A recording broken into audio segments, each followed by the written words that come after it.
When you're giving a speech, you want to appear natural. And the best speakers are the ones that feel most relaxed, that people feel relaxed watching. How do they do that? Usually, it's because what they have really focused on is the audience and what they're trying to say. If you get that bit right, then you're much more likely to be natural. I get so many people coming to me saying, oh, I've got this speech to give, I've got this presentation to give, I just need a bit of help with how I stand and what I do. In fact, what's blocking them is the fact that what they're trying to say, they either don't believe in or they haven't really thought about properly. And that's why they can't get it out. I think I've probably had more success with people by tearing up their PowerPoint than anything else. When you're going to speak at some sort of event, always go beforehand to check out the equipment, check out the lights, check out everything.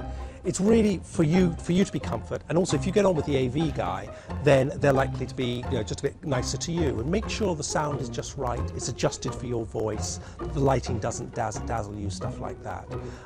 Always go there beforehand and run through with it. And if you've got any video or materials you're going to use, you can talk it through with them, what the cues are, how you're going to be introduced, how you'll start, how you'll finish.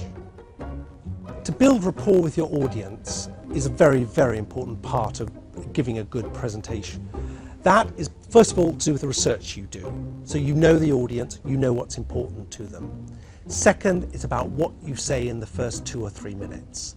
Those little things that you say that show that you care about the audience, you understand their issues, and you're going to help them over the next few minutes. PowerPoint or any other program like that is one of the big problems that people have. So often I've heard people say, this is my presentation, and they show me this big stack of slides. That's not your presentation. You are the presentation. Those are just visual aids. When we work with people at Benjamin Associates, we often take away their PowerPoint to start with, get them to deliver their presentation, just them talking, and then afterwards, maybe we introduce the visual aids. So if you've got a speech coming up, or a talk or a presentation coming up, the worst thing you can do is switch on PowerPoint. Get a blank sheet of paper, plan what you're going to say, and then the very last thing you do is think, what visual aids can I use to help me get my point across?